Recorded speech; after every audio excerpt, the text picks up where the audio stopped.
So thank you all. So listen, this election, I do strongly believe, is about two very different visions for our nation.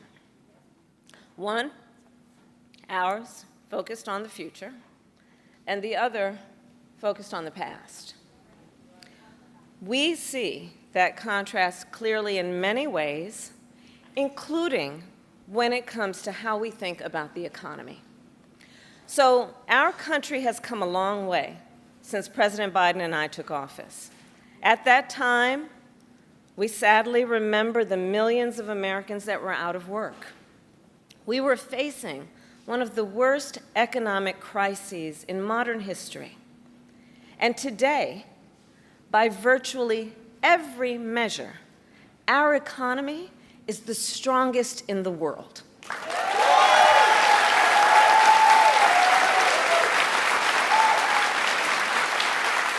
We have created 16 million new jobs. We've made historic investments in infrastructure, in chips manufacturing, in clean energy.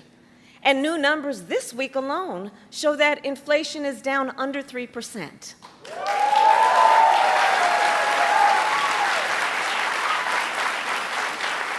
And as President of the United States, it will be my intention to build on the foundation of this progress. Still, we know that many Americans don't yet feel that progress in their daily lives. Costs are still too high. And on a deeper level, for too many people, no matter how much they work, it feels so hard to just be able to get ahead. As president, I will be laser focused on creating opportunities for the middle class that advance their economic security, stability, and dignity. Together, we will build what I call an opportunity economy. An opportunity economy. An economy where everyone can compete and have a real chance to succeed. Everyone, regardless of who they are or where they start, has an opportunity to build wealth for themselves and their children, and where we remove the barriers to opportunity so anyone who wants to start a business or advance their career can access the tools and the resources that are necessary to do so.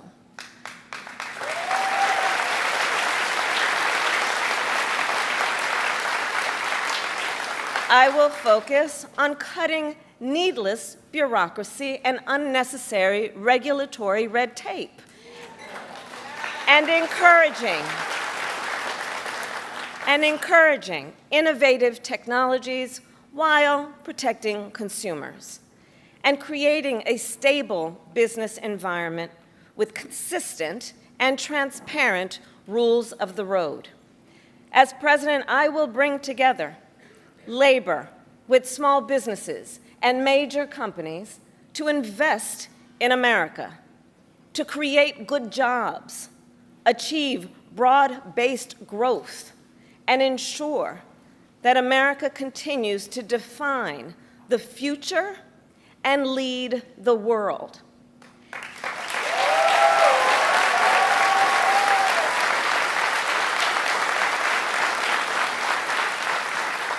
And key to creating this opportunity economy is building up our middle class. It is essential. The middle class is one of America's greatest strengths. And to protect it, then, we must defend basic principles, such as your salary should be enough to provide you and your family with a good quality of life.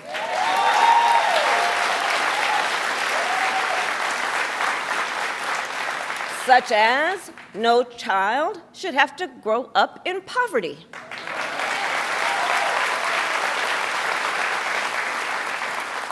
Such as after years of hard work, you should be able to retire with dignity.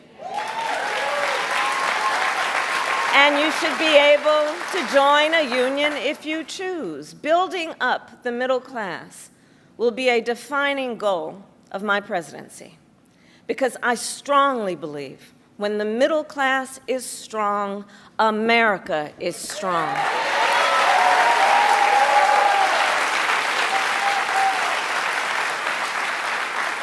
So in the weeks to come, I will address in greater detail my plans to build an opportunity economy. And today, I will focus on one element that's on the minds of many Americans as they pay their bills at the kitchen table or walk the aisles of a grocery store. And that is lowering the cost of living.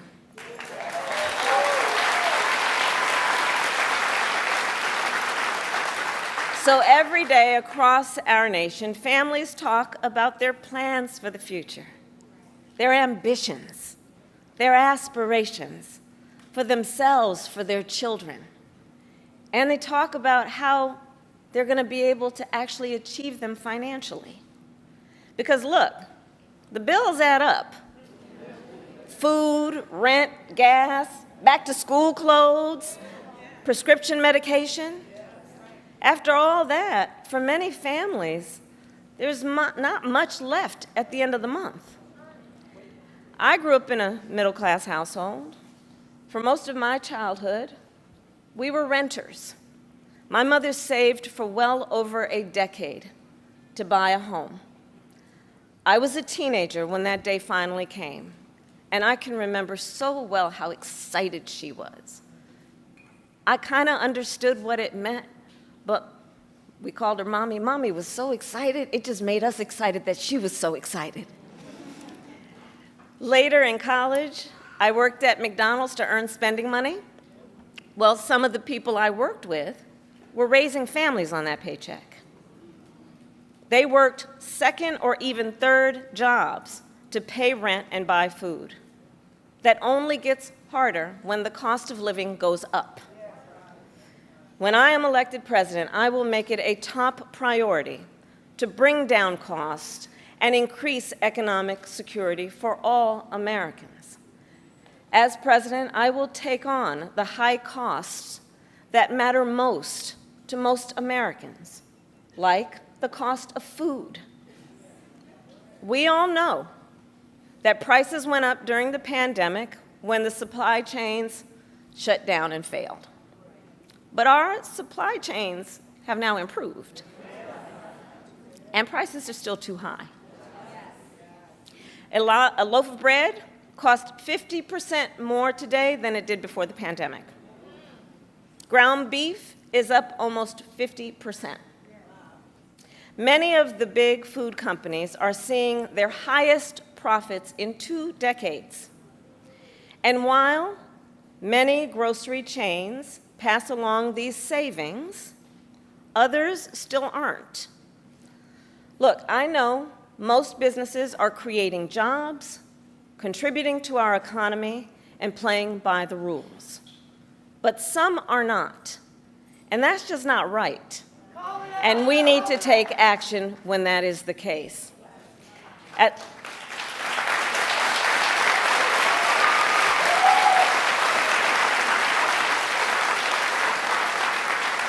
As Attorney General in California, I went after companies that illegally increased prices, including wholesalers that inflated the price of prescription medication, and companies that conspired with competitors to keep prices of electronics high.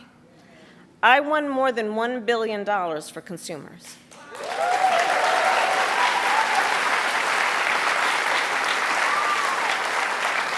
So believe me, as president, I will go after the bad actors.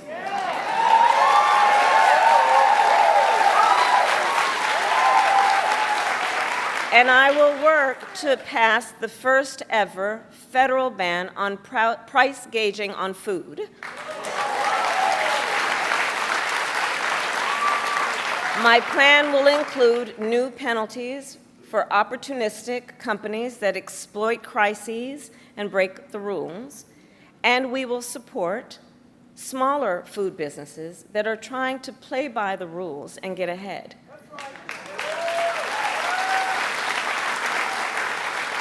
We will help the food industry become more competitive because I believe competition is the lifeblood of our economy. More competition means lower prices for you and your families.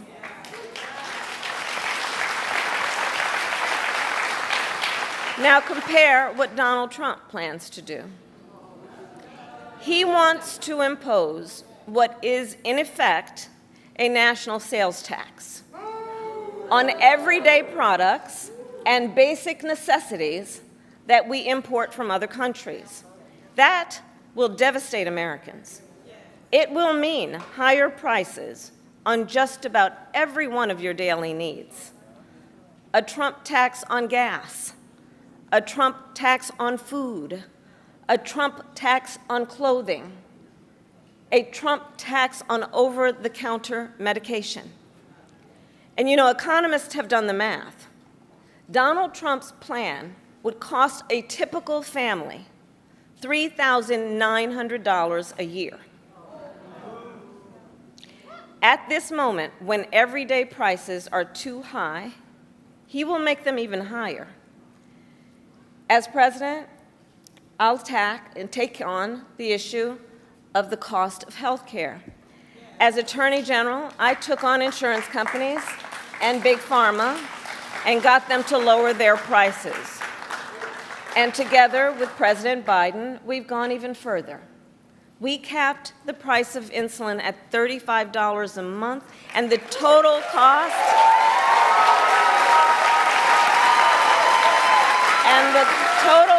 of prescription drugs at $2,000 a year for seniors. We let Medicare negotiate lower drug prices for seniors.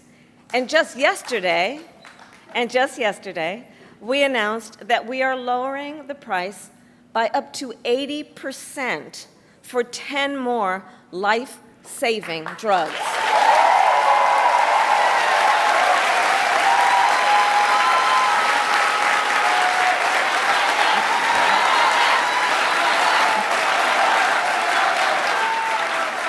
And I pledge to continue this progress. I'll lower the cost of insulin and prescription drugs for everyone with your support, not only our seniors. And demand transparency from the middlemen who operate between Big Pharma and the insurance companies who use opaque practices to raise your drug prices and profit off your need for medicine. 2 months ago, I announced that medical debt will no longer be used against your credit score.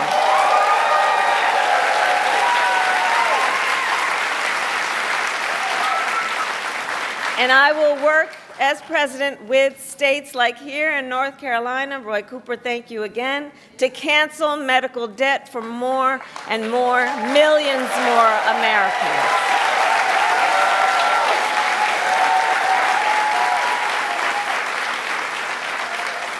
As for Donald Trump, well, he wants to repeal the Affordable Care Act, which 45 million Americans rely on. 45 million Americans rely on it for health care. That would take us back to a time when insurance companies could deny people with pre-existing conditions. We all remember what that was. And we're not going back. We're not going back. We're not going back. And remember, and this is why we're not going back, because we do remember, he tried to cut Medicare every year he was president, threatening a program that tens of millions of seniors count on.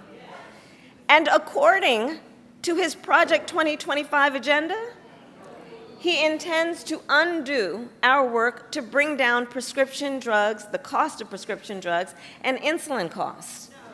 Well, we've come too far to let that happen.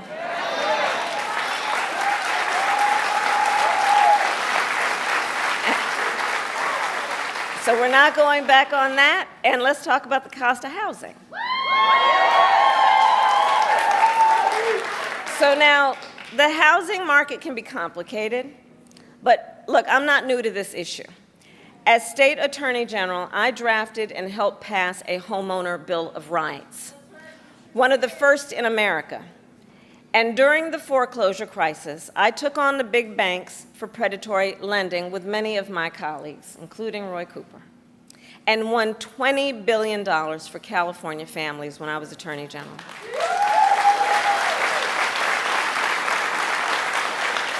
So I know how to fight for people who are being exploited in the housing market. And I know what home ownership means. It's more than a financial transaction. It's so much more than that. It's more than a house. Home ownership and what that means, it's a symbol of the pride that comes with hard work. It's financial security.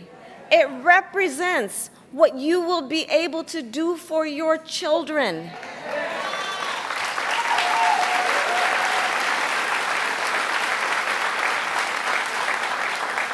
And sadly, right now, it is out of reach for far too many American families. There's a serious housing shortage. In many places, it's too difficult to build, and it's driving prices up. As president, I will work in partnership with industry to build the housing we need, both to rent and to buy. We will take down barriers and cut red tape, including at the state and local levels.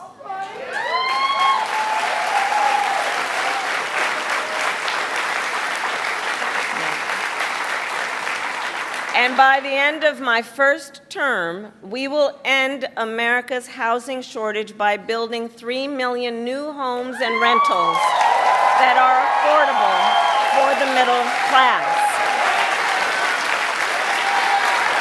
And we will do that together.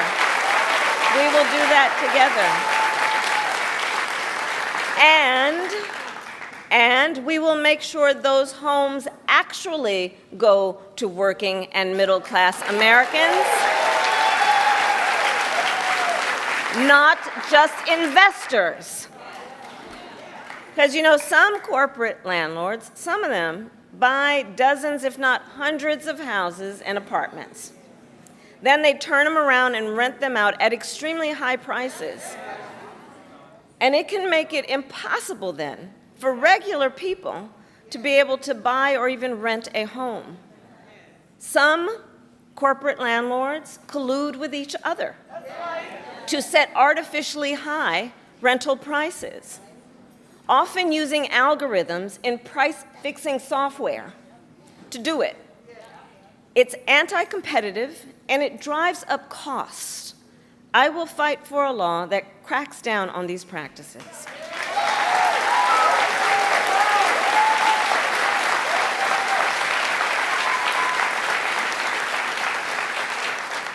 We also know that as the price of housing has gone up, the size of down payments have gone up as well.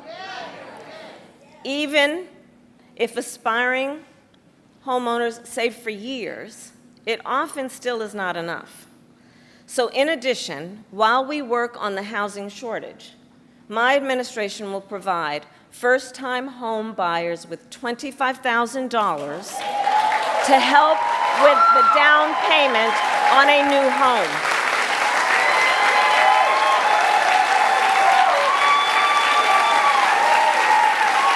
We can do this. We can do this. All to help more Americans experience the pride of home ownership and the financial security that it represents and brings. So that's my plan. But here's what Donald Trump would do. If his Project 2025 agenda is put into effect, it will add around $1,200 a year to the typical American mortgage. He's got it backward. We should be doing everything we can to make it more affordable to buy a home, not less.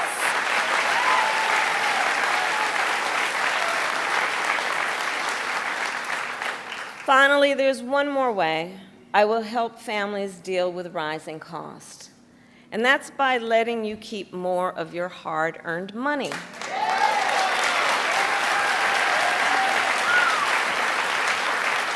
Under my plan, more than 100 million Americans will get a tax cut, and we will do this by restoring 2 tax cuts designed to help middle-class and working Americans: the Earned Income Tax Credit and the Child Tax Credit.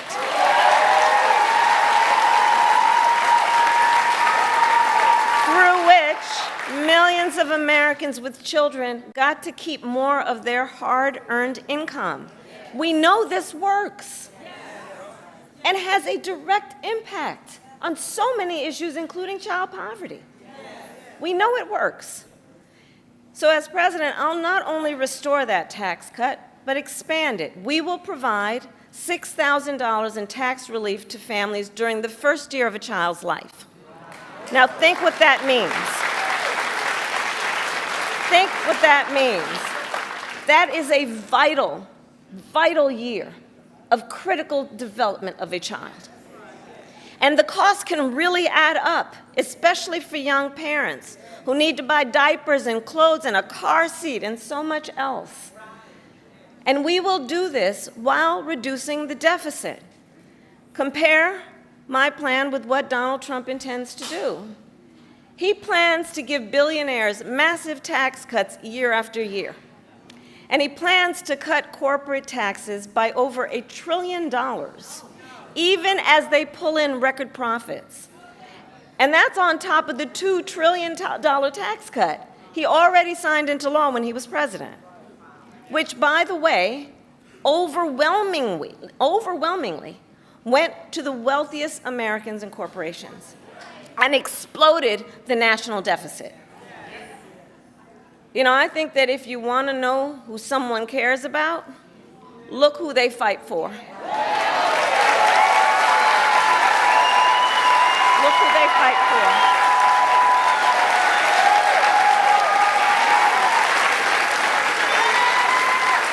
Donald Trump fights for billionaires and large corporations. I will fight to give money back to working and middle-class Americans.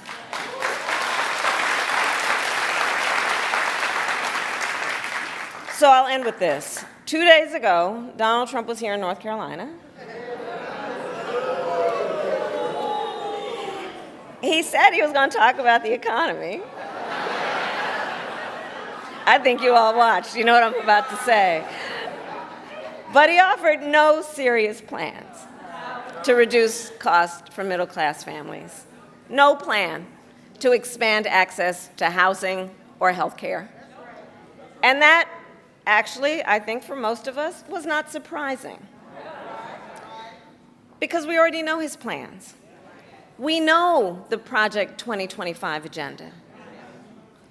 So there's a choice in this election.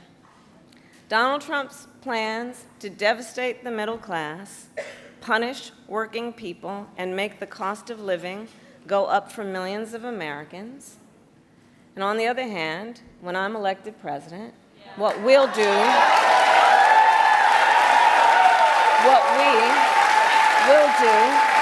to bring down costs, increase the security and stability financially of your family, and expand opportunity for working and middle-class Americans.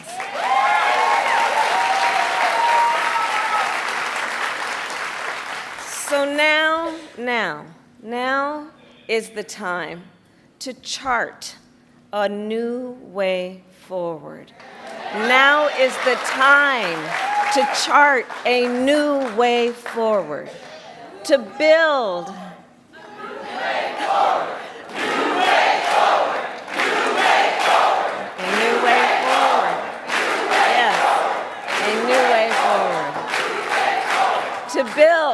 to to build an America where everyone's work is rewarded and talents are valued, where we work with labor and business to strengthen the American economy, and where everyone has the opportunity not just to get by, but to get ahead. So I thank you, North Carolina. We're going to get this done. And with your help, God bless you, and God bless the United States of America. God bless you.